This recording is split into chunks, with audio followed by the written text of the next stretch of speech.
Good evening, live from the studios of WKYT in Lexington. I'm Bill Bryant, and I'm joined tonight by U.S. Senate Majority Leader Mitch McConnell and by retired Lieutenant Colonel Amy McGrath. We are following CDC guidelines tonight. While we're in the same studio, the candidates and I are each 20 feet apart. Each candidate will have 60 seconds to answer our questions, and brief rebuttals will also be permitted tonight. A drawing determined the order of who will answer first, and Lieutenant Colonel McGrath, we will begin with you. And our question is, going into this election, nothing impacts voters more than the COVID-19 pandemic. The two of you have sparred over whether each of you should be tested before this debate. It comes to that. The President and the First Lady have had COVID-19. Kentucky's governor and his family are now in quarantine after an exposure. What should the federal government be doing right now to mitigate the threat of COVID-19? Well, you're right, Bill. The coronavirus has upended all of our lives. And if you take a step back and recognize that Senator McConnell, as Senate Majority Leader, has the highest levels of national security briefings of any member of Congress. And he knew about the dangers of coronavirus way back in January. And did he tell us? Did he come back to Kentucky and say, hey, we need to prepare? Did he get the nation prepared and get our president prepared for what was to be this crisis? You know, he didn't. The first time that he said the word coronavirus wasn't until the stock market crashed. And all along, he's playing these very partisan political games, even now when Kentucky and America needs more aid. That's not what you're going to get from me. I have a plan to get us through this coronavirus so that our schools are opened up safely, so that we get our economy back, and stop playing these games. To this day, Senator McConnell still doesn't have a plan, a national testing and tracing plan, and he's not going to do what's right for our country. It's time, Senator McConnell. Well, Bill, I want to start by congratulating Colonel McGrath for her service in the military. It's been my privilege to nominate 131 Kentucky women to have the same opportunity she did. I also was involved in making it possible for women in the military to go into different jobs, like being able to fly in combat. With regard to the question you asked, what I did was shepherd through the Senate an almost $3 trillion coronavirus relief bill, which has provided $13 billion for Kentucky, over $1 billion for hospitals and healthcare providers. And I've tried to be a good example, too. When we went back in session in the Senate in May, I was the one who said we need to wear masks, practice social distancing. Dr. Fauci's made it clear the coronavirus is not going away, and we need to practice distancing and masks until we finally get a vaccine and can put this in the rearview mirror. Time's up, Senator. And Lieutenant Colonel McGrath, you have a rebuttal. Sure. Well, Senator McConnell, that legislation was passed back in March, and here we are. This coronavirus is still happening.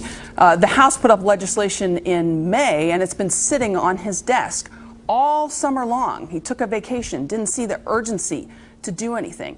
Meanwhile, here in Kentucky, we have 1 million Kentuckians that are filed for unemployment sometime in the last 6 months. We have 300,000 Kentuckians that still don't have health care in the middle of a coronavirus. And he's walking away from negotiations even now when President Trump even wants negotiations to happen before this election. It's irresponsible. Senator McConnell. Well, what she supported after the CARES Act was the so-called HEROES bill over in the House, $3 trillion, and which included in it, by the way, tax cuts for rich people in New York and California, health care for illegal immigrants. And by the way, that bill that she supported that they passed in the House after the CARES Act provided more money for Puerto Rico than it did for Kentucky. In spite of her best efforts, she's a national Democrat. She is in line with Schumer and Pelosi and all the rest on all of these issues. For Kentuckians, President Trump and Governor Andy Beshear are the two most important voices that they hear regarding COVID-19, and their messages are very often different. How would you rate their handling of the historic health crisis that we now face? Senator McConnell? Well, I think they've both done the best they can with an unknown disease that we were all trying to figure out how to handle. Imagine the situation we had in early March when Dr. Fauci recommended we shut down the economy in order to deal with the healthcare pandemic. So we were confronted with a combination of problems, a healthcare emergency and a shutdown economy at the same time. What to do? Well, the CARES Act began in my office. We drafted it, built it out, appealed to the Democrats and the administration, and literally flooded the zone with ultimately $3 trillion to both deal with the healthcare pandemic and the economic crisis created by shutting down the government. And we learned some lessons.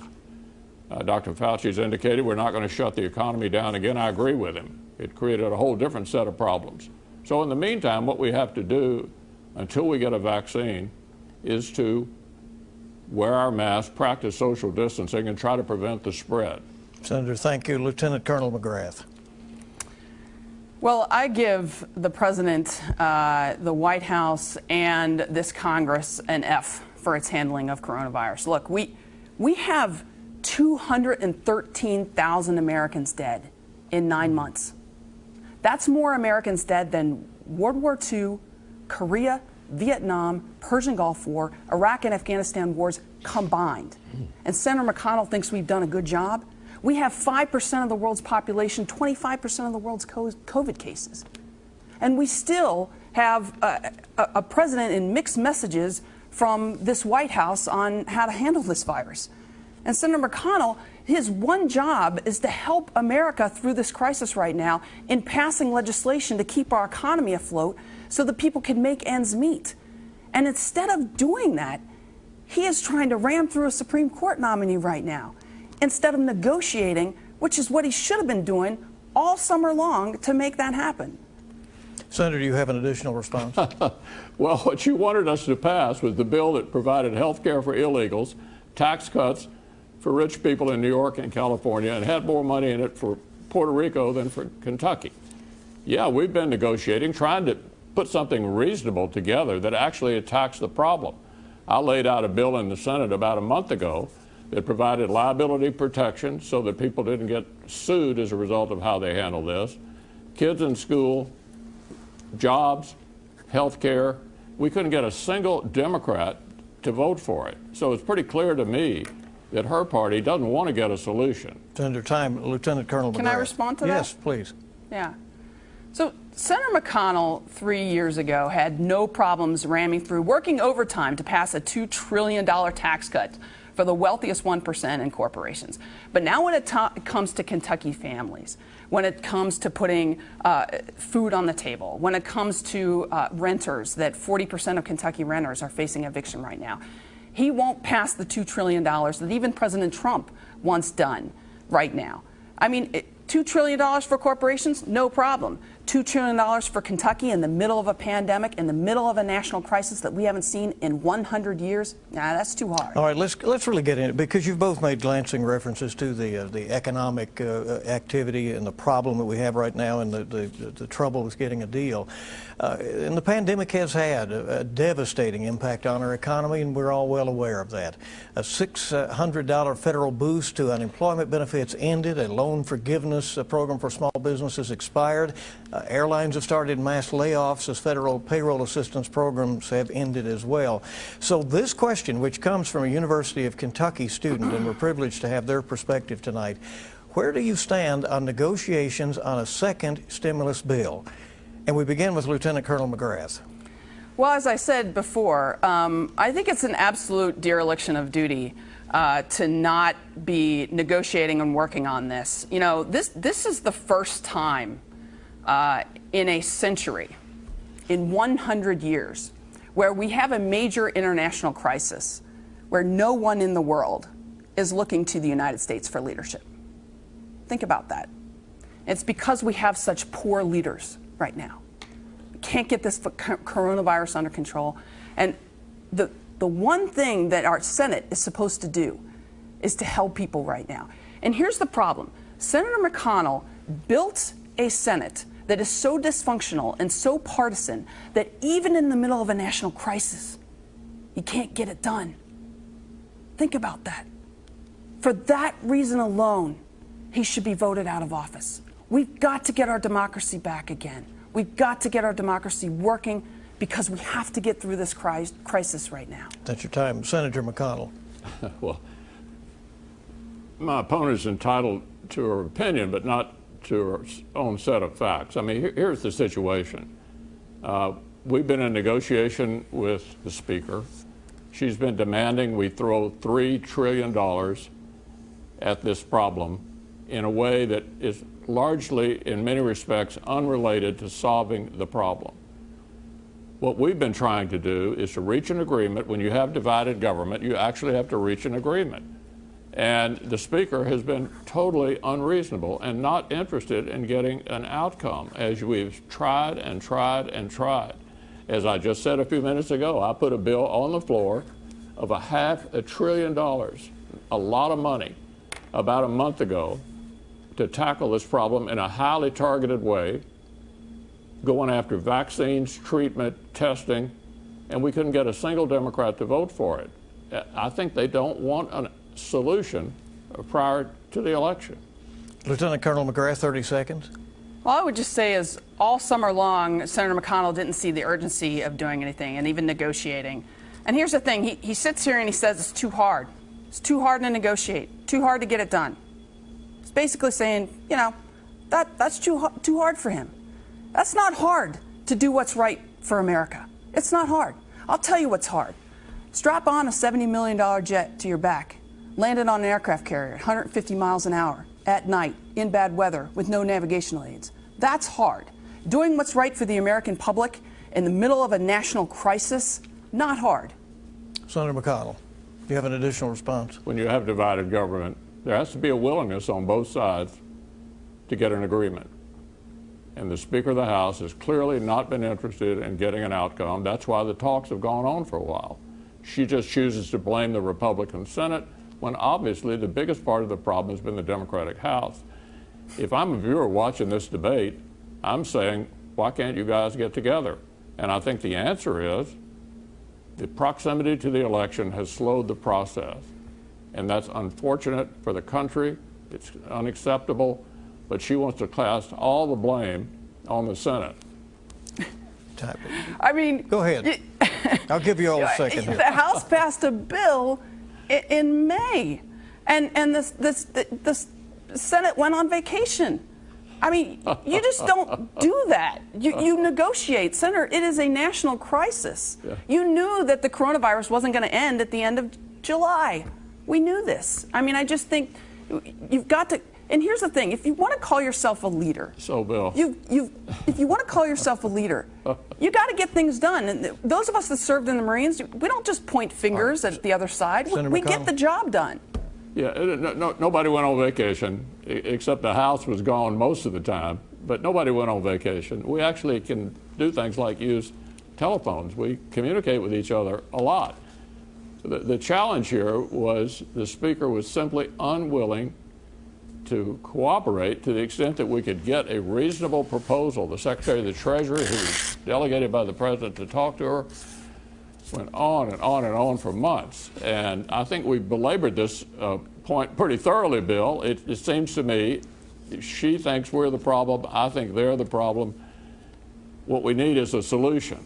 Well, the way you get a solution is the way, well, I was going to say, we know we have a problem, and and it is continuing. A lot of excuses. And so is the pandemic continuing. In fact, it appears we have an escalation in many of our states. And as the pandemic continues and winter and flu season are approaching, what is the appropriate balance between keeping the economy open, students in school, if they can be, and protecting the health of Americans? Senator McConnell? Well, the single biggest thing is this is not going to be put in the rearview mirror until we get a vaccine. For those of you who are familiar with World War II history, we had the Manhattan Project to try to get the atom bomb as quickly as we could to avoid having to invade Japan. We have a Manhattan Project underway to get a vaccine. Some of our major pharmaceutical companies are already producing doses even before the clinical trials are proved out. We're going to get a vaccine in the most rapid period of time that this has ever been done without cutting any corners. And the honest answer, Bill, is until we get a vaccine, we can't entirely put this behind us. We've got a resurgence here in Kentucky, a resurgence around the country. The vaccine is not going to, the coronavirus is not going to go away until we can kill it. And it's going to take the vaccine to do that. Lieutenant Colonel McGrath. Well, certainly the coronavirus is not going to go away until we get a vaccine, but we still have the worst trajectory of first world countries when it comes to the coronavirus. And there are other countries that have been able to get this under control, and they've done it with a national testing and tracing plan that we still don't have in this country. This virus was so bungled at the federal level that we literally had states and communities fighting each other for personal protective equipment. There's like no leadership at all. So what do we need? What do we need? We need immediate aid right now that unfortunately Senator McConnell doesn't want to work on. But we need unemployment insurance from those people, an extension of that for those people who have been thrown off their work from no fault of their own. We need things like another round of PPP money for small businesses right now. We need a testing and tracing plan. I can't believe 9 months into this thing, I'm still saying that. And frankly, we need leadership at the very top to talk to us, to tell us the truth about this virus and how deadly it is. Time on that. Senator, anything to add to that discussion? I know how to make deals. I made 3 major deals with Joe Biden during the Obama era. What the problem here has been an unwillingness by the Speaker to make a deal. We can spend the whole debate on this if we want to, but she wants to blame the Republican Senate. I think it's been clearly the case that it's the Democratic Speaker of the House. But there are some other issues going on here, like a new Supreme Court justice. We're going to get to that we might want to cover at some point. We will. And Lieutenant Colonel McGrath, if you want a few seconds sure. on this. Look, I was a United States Marine for 20 years. When you go into combat, you don't make excuses. You get the job done. You're the Senate Majority Leader. He's the Senate Majority Leader. And all he can do right now is make excuses in the middle of a national crisis. He has built a Senate, what was once the greatest deliberative body in the world, cannot even function in the middle of a national crisis. And it's because of what he's built. That's why we got to get rid of him. All right, this morning, the Senate Judiciary Committee began confirmation hearings for Supreme Court Justice nominee Amy Coney Barrett. And this is on the minds of many people and, as it turns out, many UK students when we ask them to submit their questions. And so one of the students asked, should the confirmation hearings be happening this close to an election when early voting is already underway? Lieutenant Colonel McGrath. No, that's the short answer. Nobody should be voting on a Supreme Court nominee right now. Look, 4 years ago, Senator McConnell said by the McConnell rule during an election year, we don't vote on a nominee. Let the people decide. Well, right now, with 22 days to an election, we should let the people decide. And what's really important is that we should be focusing on aid for Kentucky, as we just talked about, and not a Supreme Court nominee. But let's be clear about what this is all about. Senator McConnell, for a decade, tried to undermine and get rid of the Affordable Care Act legislatively. He could not do it. So now he is trying to do it in the courts. The first case that the Supreme Court's going to hear after the election is going to be about the Affordable Care Act. And that is something that we really cannot have in Kentucky, because the Affordable Care Act did a lot of good for many, many Kentuckians. And so I don't want to throw it away. I want to fix it. Time's up. Senator McConnell. Yeah, no one believes the Supreme Court is going to strike down the Affordable Care Act. What this is really about is trying to change the subject away from this extraordinary nominee who's before the Senate. An outstanding woman, an accomplished scholar, a judge on the 7th Circuit, a marvelous family, 7 children, 2 of them adopted, 1 of them with special needs, an absolute legal all-star. And so in the Judiciary Committee, you saw today, they want to talk about anything other than the nominee. This is the progressive position. My opponent said she's the most progressive person in Kentucky. What does that mean? That means they want to stack the Supreme Court. In other words, add numbers so they can get an outcome that they like. She wants to make the District of Columbia a state, Puerto Rico a state, get rid of the filibuster in the Senate. In short, there's not a dime's worth of difference between my opponent and all of the national Democrats that you've watched. If you give them control of the government, that's what they'll do. Lieutenant Colonel McGrath, an additional response? Well, I want to do what's right for Kentucky, always. That's what I'm all about. You know, and after 36 years in Washington, this is what you get. A man who basically, his word means nothing. Integrity means nothing. Does one thing 4 years ago, then just changes his mind and makes up an excuse the next 4 years. You know, it's what everybody hates about Washington. Folks, we cannot change Washington until we change the people we send there, period. Senator McConnell, additional response? Yeah, you know, have you seen those ads she runs about the swamp? Washington is the swamp. Well, she wants to give the swamp a place where they're full of influence peddlers and lobbyists, 2 senators, just like Kentucky. That's one of the things she's in favor of. That's why she's one of the most, if not the most progressive person in Kentucky. They want to completely change the rules in the Senate to give them an advantage, admit the district as a state, Puerto Rico as a state, that's 4 new senators for them, and then pack the Supreme Court so they'll get the outcomes they want that they can't pass through the Congress. You want to respond? I would just say that, you know, Senator McConnell is lying to you about my stances. And, you know, but that's par for the course. Would you favor enlarging the court? You know, I think we should be working on unpacking the Senate right now, because he has polarized and made this partisan mess of the Supreme Court so bad that people were even saying they were going to vote for or against the nominee before they even had the name. And in my mind, that's just not what we should be looking at. I'm focused on Kentucky. Yeah, you notice she won't answer the question. And Joe Biden won't answer the question either. What Biden said is, I'll tell you after the election whether or not he's going to pass the Supreme Court. Well, we're entitled to know now whether you're going to pack the Supreme Court. Ruth Bader Ginsburg, who we all revere, said in an interview last year, 9 is the right number. 9 is the right number according to Ruth Bader Ginsburg. It's been 9 since 1869. Except for the 1 year that you left 8 all year long. But here's the thing.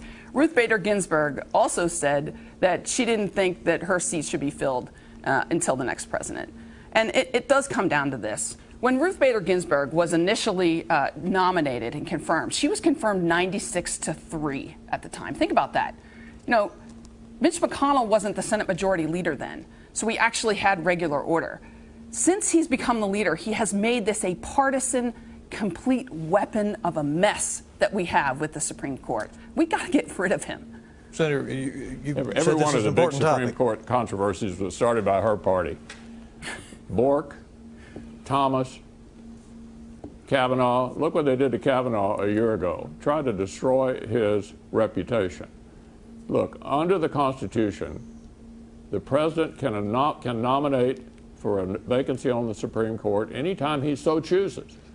And this president has, for a vacancy during an election year, just like a lot of other presidents have over the years. 19 times. 17 of the times they've been confirmed when you had the party of the president also in control of the Senate. I'm not going to leave this general topic, but this question is this. If Judge Barrett is confirmed, there is some belief that Roe versus Wade, the law that gives women the right to an abortion, could be overturned.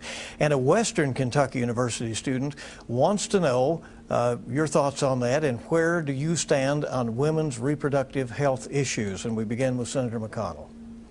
Well, I'm pro-life myself and enjoy the support of Right to Life and the Susan B. Anthony list and others who've worked on this issue over the years. But that's a different issue than what's before the Supreme Court. Every president has been surprised by how Supreme Court nominees that they've put up have voted. No one knows what may happen with any nominee. Every Republican nominee has been projected to be a disaster for women, and none of them have turned out that way. So we don't know how the court may rule. I suspect this nominee, just like Ruth Bader Ginsburg, will not answer any question about a case that might come before her. So we will not know. That's one of the reasons judges have a lifetime appointment. They're independent once they get on the court. If they're strict constructionists, they follow the Constitution and the law. Time's up. Lieutenant Colonel McGrath. Well, I'm Catholic, and I'm the mother of 3 small children, and this issue has been an important issue to me my whole life. I'm somebody that believes that the government should not be legislating my religion or my religious belief on others. And I do believe we already have reasonable restrictions on abortion in this country, as per outlined in Roe v. Wade. That said, you know, as probably, well, I am the only woman up here on this stage today and the only mother, I'd like to point out that if you're talking about life issues, you have to talk about the fact that before the Affordable Care Act in Kentucky, there was not a single insurer on the individual market that would cover maternity care.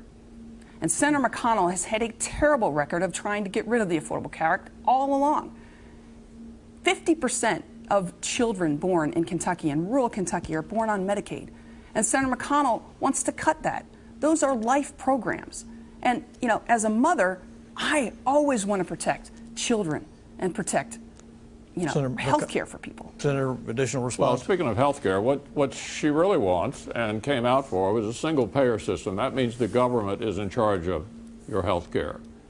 And then she waffled a little bit and said a public option. There's really not a dime's worth of difference. If you put all of our health care in the hands of the government, think about it this way. If you went down to the Department of Motor Vehicles and asked them to build you a Corvette, do you think it will work out too well? That's what we're talking about here. You don't want the federal government to be entirely in charge of looking for testing, vaccines, treatment, and the long lines that will come as a result of the government taking over. That's where they really want to go. They're disappointed in Obamacare. They think it didn't go far enough. They want to go the whole way and put all of our health care in the hands of the government. Time, Senator. Lieutenant Colonel McGrath. Well, I'm not sure what the senator's talking about when he talks about they. I can tell you where I stand, and that I ran the primary and defeated my opponents that were for the Medicare for All system. But clearly we need to fix health care in this country. We have 300,000 Kentuckians that still don't have health care in the middle of a pandemic. And Senator McConnell, you know, 30 years ago ran an ad that said that he was going to fix health care. Now he's saying he just needs another 6 years to do it? Seriously? That's like my 8-year-old son saying, hey, Mom, you know, I really am going to take out the trash, but I just need another 6 years. Right, he's not interested in fixing health care.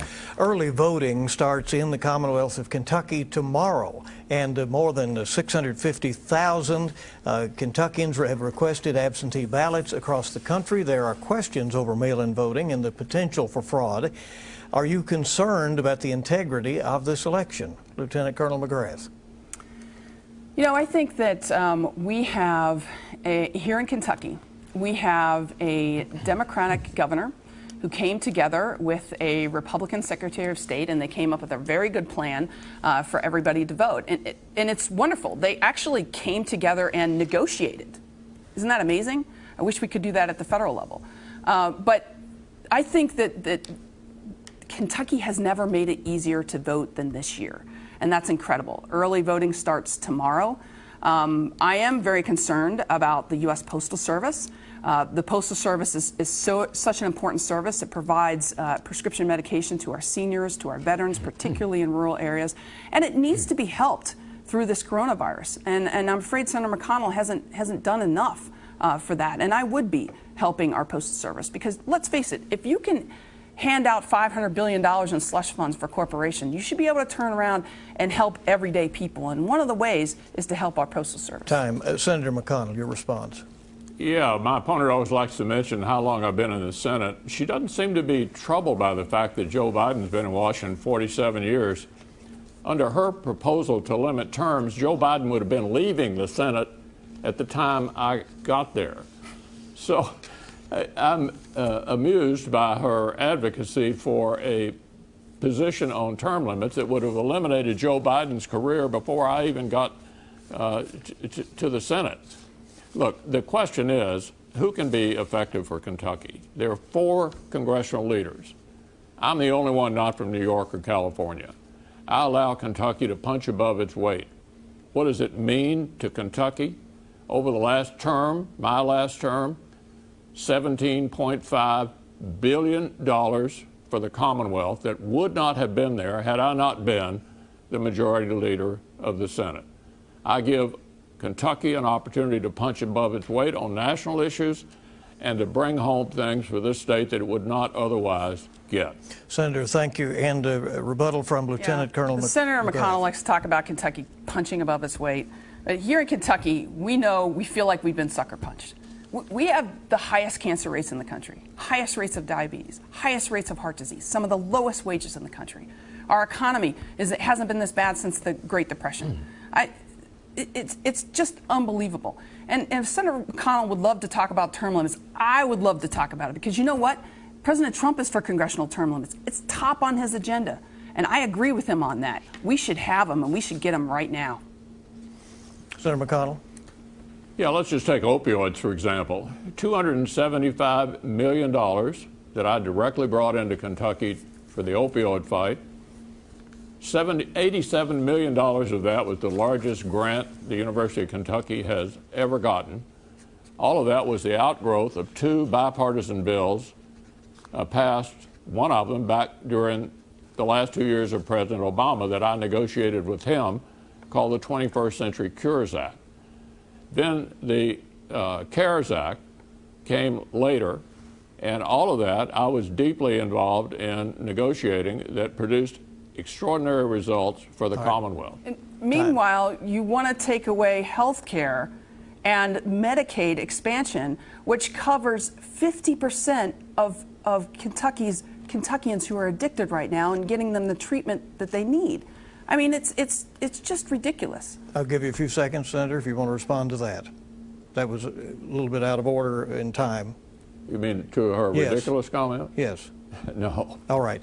We'll move on. You're watching the Kentucky debate. We are here with the Republican and Democratic candidates for the U.S. Senate in Kentucky, the U.S. Senate Majority Leader Mitch McConnell and retired Lieutenant Colonel Amy McGrath. And we are going through a series of questions, and they are answering those tonight for our audience watching across Kentucky and really around the country. The death of Breonna Taylor and the grand jury's decision has garnered national attention. It sparked more than 100 nights of protests in Louisville. Questions about racial injustice and what happened are on the minds of many of Kentucky's college students, we found out. And one UK student asked, "Do you think justice was done?" Senator McConnell? Well, I have great tolerance for peaceful demonstrations. They're protected constitutional rights. I don't have much tolerance for violence and looting. For example, in Portland, just last night, they went on a rampage again and tore down a statue of Teddy Roosevelt and Abraham Lincoln. With regard to the Taylor case, the law sometimes does not, as Judge Barrett pointed out in her hearing this morning, the result that we all hope for. This was an incredible tragedy, a botched job, a terrible outcome, but law enforcement has to apply the law, and they're doing the best they can. I don't have any advice to give them, but I think in terms of justice in America, we have to follow the laws that were written. I'm a strong supporter of law enforcement. I enjoy the support of the Fraternal Order of Police in Kentucky. I don't think it's appropriate to condemn all police officers. Some of them are bad, but it's not appropriate to defund the police or demonize police officers in general. Time, Senator. Lieutenant Colonel McGrath. Well, first of all, as somebody who wore the uniform, did 3 combat tours protecting our country, and the mother of 3 small children, I have to say that I'm never for looting or rioting or destruction of property or violence in any way. And I do not want to defund the police. That all said, you know, the tragedy with Breonna Taylor was an absolute tragedy. And I think leaders have to take a step back and recognize that we need change in this country. that there is systemic racism, that we have to tackle issues of equity and equality. I actually have a plan to do that. It's called Equality for All. And we put it together not just with me, but with leaders all around Kentucky. That's what you're supposed to do as a leader, to tackle these issues. Senator McConnell's not interested in that. You know, the George Floyd Justice and Policing Act sitting on his desk, as is the John Lewis Voting Rights Act sitting on his desk, Violence Against Women Act sitting on his desk. I could go on and on. Can we move on to this issue of police reforms? Let's do that. Taylor's death and other cases like George Floyd in Minnesota have many Americans demanding police reform, changes in some way. Some are going as far as asking for, as you have both pointed out, the defunding of police departments. You both have gone on record here tonight against that. What reforms do you think should happen within police departments that should be led on a national level? Lieutenant Colonel McGrath. Well, I think we should provide at a national level body cameras to all police. I think that's important. We have the technology to do that. I think there should be a national database for police officers. That, in other words, if you get dismissed from one police department, you don't get to go into another one without people knowing your record. And I always talk about the fact that, you know, you don't get kicked out of the U.S. Army and then get to roll into the U.S. Navy. These are common sense reforms that we need to do. In addition to, you know, banning no-knock search warrants at the federal level for federal drug cases. I mean, I think these are all things that we can do. And it's just, to me, I think it comes down to, let's get our Senate back again so that we can actually debate these things. You know, the George Floyd Justice and Policing Act, Senator McConnell wouldn't even allow debate on it. We can make change in this country, and we have to. Senator McConnell, your response. Yeah, there's a role for the federal government. I put on the floor of the Senate the Justice Act, which was drafted largely by Tim Scott, my Republican colleague from South Carolina, an African American himself, who's experienced the kind of extra suspicion that African Americans are frequently given. He crafted a bill that we thought made a lot of sense. I put it on the floor of the Senate. We couldn't get a single Democrat to even let us take it up and debate it and amend it. So here was another example of how Democrats in the Congress the last few months have not wanted anything to succeed. They've been slow walking everything that comes up, either by the House putting up totally outrageous proposals, or Senate Democrats slow walking efforts to get an outcome. So I think what's happened here, which is not uncommon in proximity to the election, our Democratic friends just simply don't want anything to occur that gets an actual outcome and a presidential signature. Time, Senator. Lieutenant Colonel McGrath, a rebuttal? I mean, you're hearing it all night long. More excuses. He's not just a member of the Senate. He's the Senate Majority Leader, and he still can't get it done. You know we need reforms. And I also want to work on not just criminal justice reform, but there are real inequities in this country. You know, we have a $20 billion gap between majority white schools and majority non-white schools in this country.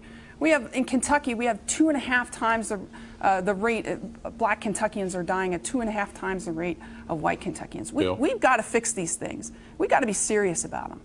Time, Senator. Yeah, I'm glad you brought up the fact that I'm the majority leader. If she goes to Washington, the first vote she'll cast in the Senate is to make Chuck Schumer from New York the majority leader, transferring the influence and power that Kentucky has now, because I'm one of the 4 leaders not from New York or California, to New York, further degrading Kentucky's influence in Washington, making it less likely Kentucky gets preferential treatment like it frequently does as a result of my being in the position I'm in.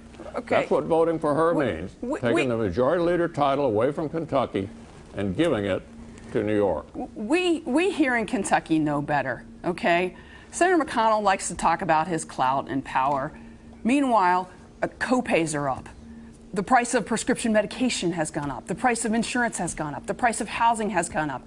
Our people with pre-existing conditions are about ready to be thrown off their health care right now. We have the worst economy since the Great Depression, the worst job losses since the Great Recession. We have the highest cancer rates in the country, highest rates of diabetes.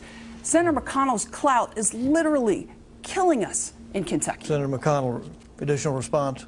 Yeah, I mean, I used my clout to help our state. Let's take coal, for example. Barack Obama destroyed the coal industry, completely destroyed it. And so I'm dealing with the collateral damage. Ask Cecil Roberts, the head of the United Mine Workers.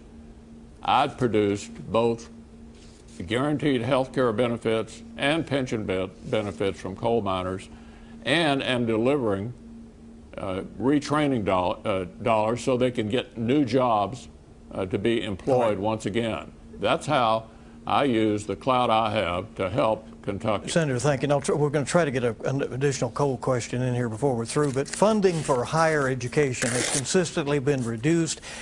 Here in Kentucky especially, it's placed a higher burden on students and their families, and currently the federal government owns 92% of all student loans. So with tuition increasing, student loan debt mounting, how can colleges make college more accessible and more affordable?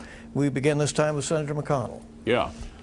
Well, I started by creating a program at the University of Louisville for undergraduate scholars at no cost to the government. There are 40 best and brightest kids there at any given time, 10 freshmen, 10 sophomores, 10 juniors, 10 seniors. The goal is for them to get a Ivy League type education right here in Kentucky in the hopes that they'll stay here, and most of them have. Let's take the CARES Act, for example. Out of the CARES Act is almost $475 million for Kentucky education, K through 12, and colleges and universities. In addition to that, at UK, I've produced over $300 million for UK, $200 million for U of L, $75 million for Western Kentucky University. I've paid a lot of attention to trying to help Kentucky higher education. And at the other end of the scale, at Southeast Community and Technical College, I'm going to be down there tomorrow. They were literally about to go out of business, and I intervened with the Secretary of Education and literally saved them from going out of business. Time. Lieutenant Colonel McGrath. Yeah. In the last 15 years, college debt has gone up about 540%. Here in Kentucky, we have some of the highest levels of college debt in the country. The first thing, and all of that happened, by the way, on his watch. The first thing I would do is hold Betsy DeVos accountable, because we have a program already in place to relieve people of their college debt, but 99% of the applicants are denied. So I would be jumping up and down in the Senate right now, finding out why is that? Why do we have a program where 99% of the applicants are denied? Some other things that we need. We need things like universal pre-K, you know, and maybe it's because I'm the only mom up here, but, you know, if we had more moms in the Senate, we'd have universal pre-K yesterday. There is $1.2 billion for Kentucky schools sitting on his desk right now. It's been sitting there for 6 months, all right? He's not interested in helping schools and public education. Unless there's a need to respond, we'll move on. In 2018, a dozen of the top 50 poorest counties in the United States were in eastern Kentucky. And a UK student is asking, and here's the coal question, how will you address the losses left behind from the dwindling coal industry in a way that builds more sustainable and healthy communities? And we begin with Lieutenant Colonel McGrath. Yeah. Recognize that 6 years ago, Senator McConnell sat here and said, you know, you got to vote for me, all your coal jobs are going to come back. Meanwhile, in the last 6 years, we've lost 60% of coal jobs. He has used you and our state to bicker with the other side, and he hasn't planned for the future. You know, coal powered this country. I want to go to the Senate to make sure that our coal communities get what's owed back to them for powering this country. And that means investment in the future. It means investment in infrastructure like broadband. and cell phone coverage, because no business is going to want to come to a county in Kentucky that cannot talk to the modern world. It means investment back in education and in healthcare. And those are the types of things we have to do to rebuild for an economy of the future. And we have to. Senator McConnell hasn't done it. He's let the coal industry die with no plan for the last 36 years. And look at where we are right now. Look at where we are. Senator McConnell? Kentuckians are not confused about who launched the war on coal. At the beginning of the Obama administration, 50% of electricity in America was supplied by coal-fired generation. At the end of the Obama administration, 30%. It wreaked havoc all across coal country and particularly in eastern Kentucky. We were then left to clean up the mess, the collateral damage from the war on coal. And so I did insured health care benefits and pension benefits for coal miners so they didn't lose what was almost wiped out by the administration, and retraining so they could get another job. Unfortunately, some of them have had to leave the area to do it, but they love eastern Kentucky so much they'll drive all the way up to the Toyota plant every day in order to attend to their new job. That's why we're in the situation we are in eastern Kentucky. And there's no mistake about who caused it. Lieutenant Colonel McGrath, 30 seconds. I think it just starts with being honest with people. I've always taught that, to be honest with people in the Marine Corps. You know, the decline of coal is a function of renewable energy being cheaper. It's a function of automation. It's a function of fracking, which frankly Senator McConnell pushed for. But the real thing is we've got to have a plan for the future. You know, and right now, the Reclaim Act, for example, is sitting on Senator McConnell's desk. This is an act that is bipartisan, was put up by Hal Rogers, would give $100 million to clean up Kentucky, put people with good quality union jobs to do that, the environmental hazards that we've seen from the industry here. And that's also introduced in the Senate by Senator Joe Manchin. Well, why is it sitting on McConnell's desk? Time, Senator McConnell. Your additional Well, let me ask you, response? what is that plan? What is the plan you've got that's going to produce jobs in eastern Kentucky? Lay it out for us right now.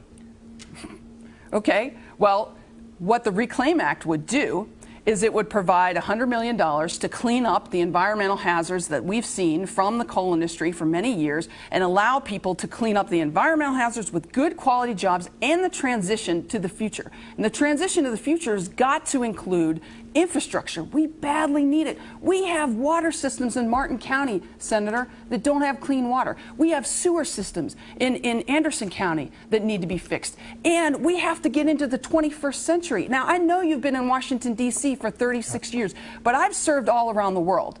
And I got to tell you that no business is going to want to come to a county in Kentucky that cannot talk to the modern globalized world. That's broadband, that's cell phone coverage. Give you a few Everything seconds. she's talking about is already being done.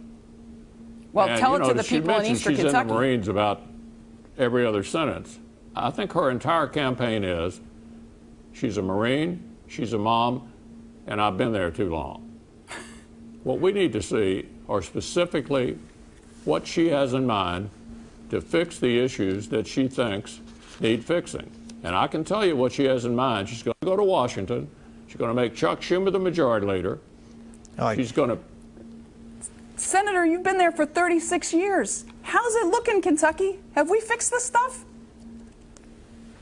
What that 36 years has produced in the last term alone, $17.5 billion for Kentucky, it would not have had she been there on the back bench, All right. having made Chuck Schumer from New York the majority leader of the Senate. So here's a very specific question. Kentucky, like many, many other states, has a real problem with drug addiction. We know that. And recent data shows it has actually increased since the pandemic started. How do we turn the tide on this horrible opioid crisis? We've made glancing reference to that earlier, but let's get a more detailed response. Senator McConnell, we begin with you. That's a really good question. It's been a devastating issue, not just for us, but around the world, around the country. What I've done is the 21st Century Cures Act in the last 2 years of Barack Obama, the CARES Act after that, produced a total of $275 million for Kentucky. In that $275 million was the single largest grant in UK history, $87 million, the single biggest grant they've ever got. In addition to that, there are these law enforcement areas called HIDTA, high-intensity drug trafficking areas. I've gotten a number of those for Kentucky, so that roughly half of our state is covered by this combination of law enforcement and social workers working together to go after these very, very intense drug trafficking areas. So we're still fighting the battle, not over yet, but my clout has made a huge difference in providing funds for Kentucky on this big problem. Senator, thank you. Lieutenant Colonel McGrath. Senator McConnell's clout has allowed billions of prescription medication pills to flood into Kentucky. Okay? The first thing that we need to do is hold Big Pharma accountable for that. He's incapable of doing that. He's incapable of doing it because he gets the most money from Big Pharma than any member of Congress last cycle, last year. That's why. He's basically bought off. But what we really need in addition is more resources for treatment and prevention, to include making sure that we don't take away the Affordable Care Act. Because what Senator McConnell would do was take that away, take away the Medicaid expansion, where 50% of our fellow Kentuckians who are addicted get their treatment through Medicaid. And he wants to undermine that. I don't. I want to fix the Affordable Care Act. I want to make health care easier to attain so that people can get the treatment and prevention and treatment that they need. Time. Senator McConnell, nothing extra? No, why don't we go on to the next topic? All right. We will do that. Well, because you then have earned a few extra seconds here for a sort of a closing statement that you might want to make of this. In our final moment tonight, instead of the traditional little speech at the end, we thought that we would head to our closing statement with this question.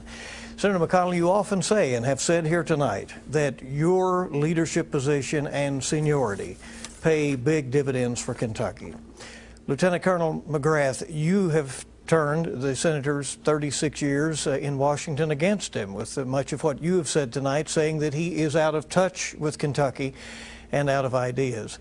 Who is right? And we'll begin with Lieutenant Colonel McGrath. Well, look, I don't think this race is about Mitch McConnell, and I don't think it's about Amy McGrath. I think it's about Kentucky. Kentucky deserves a senator who sees you, who listens to you, and who will serve you. Now, I joined the Marines a long time ago to serve my country, to make a difference for my country. And every single combat mission that I did, no matter how high I flew, no matter where I was in Afghanistan or Iraq, I never forgot who sent me there. I never forgot who it was I was serving. Senator McConnell stopped serving you a long time ago. I took an oath 6 times in my life to defend the Constitution of this country, to defend our country, okay? And to build a better America for American families and for my family, for my 3 young kids, Teddy, George, and Eleanor. I want to do the same. I want to be your senator because you deserve better. I ask for your vote. I want to remind everybody that early voting starts tomorrow. This is the most important election of our lifetime. It would be my privilege to serve you. Thank you, Bill. Thank you, Senator McConnell. Thanks, Bill. Thanks for the opportunity to be here. My opponent seems not to be bothered by the fact that Joe Biden has been in Washington 47 years. He'd been there 12 years before I got there. I think it's important not to be confused about what this election's about. Number one, if my opponent replaces me, her first vote in the Senate will be to make Chuck Schumer from New York the majority leader of the Senate, setting the agenda for the Senate, which will include changing the rules of the Senate to make it easier for liberals to win. Then they'll make the ultimate swamp, the District of Columbia, a state, giving influence peddlers and lobbyists 2 senators, just like Kentucky. And then they'll do that for Puerto Rico as well. That's 4 new liberal Democratic senators in perpetuity to guarantee they can get their outcome. And then the reason Joe Biden won't say whether or not he's going to pack the Supreme Court is because he is. That's exactly what they intend to do, so that the courts don't get in the way of any of their left-wing proposals. She will be a part of all of that. She will enable all of that. The single biggest vote you cast in the Senate is the first vote. Who is going to determine the agenda? She will make Chuck Schumer the agenda setter. All right, this is 2020, so surprise. We have 30 seconds left for each of you, and I want to give Lieutenant Colonel McGrath, you have an additional 30 seconds, and we'll cut you off hard here. I would simply say to my fellow Americans, all you just heard, how's it working out for you right now? How's Kentucky looking? Are you better off than you were 6 years ago? Are you better off than you were 36 years ago?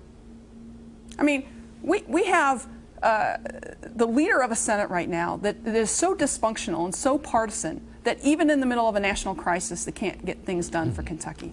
You want more of that? I don't. I want change. I know that our country is better than this. Thank you. Senator McConnell, 30 seconds. It's not complicated. Do you want somebody from New York to be setting the agenda for America and not terribly interested in Kentucky? Or do you want to continue to have one of the 4 congressional leaders from our state looking out for Kentucky, giving Kentucky an opportunity to punch above its weight, providing extra assistance for Kentucky? That's the question.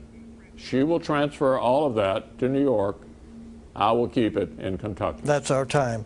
Candidates, thank you very much. We appreciate you being here tonight very much, and everybody getting a chance to hear from you this evening. And we'd like to thank our sponsors, Gray Television and the University of Kentucky Student Government Association. Early voting begins across Kentucky tomorrow. The election is Tuesday, November 3rd. The polls on Election Day will be open 6 a.m. to 6 p.m. Be sure to vote. Thank you for joining us, and have a good night.